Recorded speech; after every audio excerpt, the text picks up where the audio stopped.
عم اسماعيل جاي هناك اهو. فين ده؟ هنا اهو. ايه ده الراجل الأعمى ده؟ الراجل اللي ما بيشوفش. بس ابعد عنه عشان قسما بالله ده عليه عصب. قصب يا عم، ده راجل على الله. على الله يا عم، ده انت اللي ده على بقيت الله يا تخاف اسطى. منه ولا ايه؟ بقيت تخاف منه؟ بقيت اخاف منه. يعني إيه؟ عمل لي كام حركة قسما بالله انا ايدي وجعاني لحد دلوقتي. حركة؟ وهيبقى لها ايه فترة. ده، مش هتقوم ترخم عليه؟ هو مرخم عليه، انت لو عايز ترخم عليه رخم عليه انت تمام، بس خليك من بعيد. ليه يعني بيعض يا ريت ما تقربش منه. بيعض؟ بيقعد والله. روح جرب يا اخويا، روح جرب. ايه يا السمعة؟ خد يا سمعة، راح فين يا سمعة؟ على سمعة بس. انت مين؟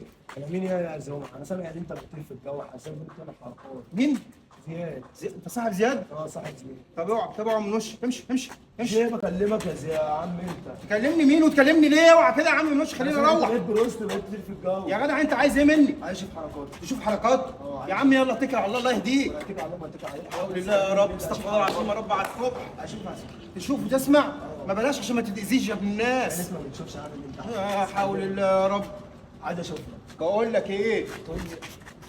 قلنا بلاش الكلام دوت. يا زياد زياد مين؟ خلي بقى زياد ينفعك. زياد ما تلم نفسك. يا زياد تركوا لموا نفسكم بقى وابعدوا عني. خلاص خلاص، بهزر معاك بهزر معاك.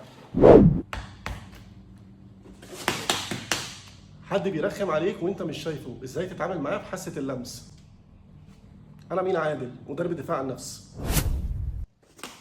استكمالا لحلقات الدفاع عن النفس اللي مكفوفين، ازاي تعرف تحمي نفسك من المسكه دي وتسيطر على الخصم اللي قدامك لو انت مش شايفه. كل اللي انت بتعمله ان انت بتلف ايدك على المفصل من جوه مش من بره. ما بمسكوش من هنا، بمسكه من هنا. لازم امسك المعصم من الناحيه الثانيه كده اهو، وايدي هتروح على مفصل الكوع العكس بالشكل ده.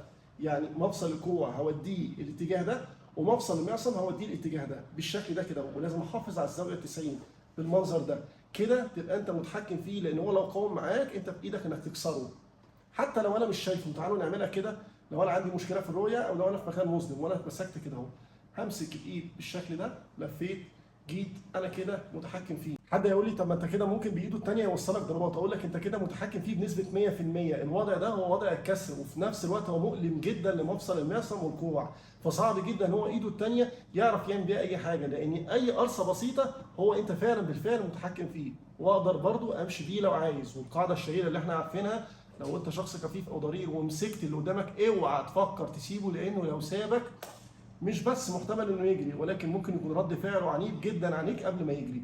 فخلي بالك جدا من النقطه دي. انت لو اتعلمت الحركه صح واتحكمت فيه، صعب جدا ان انت تسيبه الا لما يجي حد شخص تاني يساعده. اتمنى اكون قدرت افيدكم ولو بمعلومه بسيطه. وما تنسوش صور وكواليس الحلقه دي هتلاقوها على الانستجرام. بحترمكم جدا، وعدكم دايما بالمزيد. اشوفكم على خير.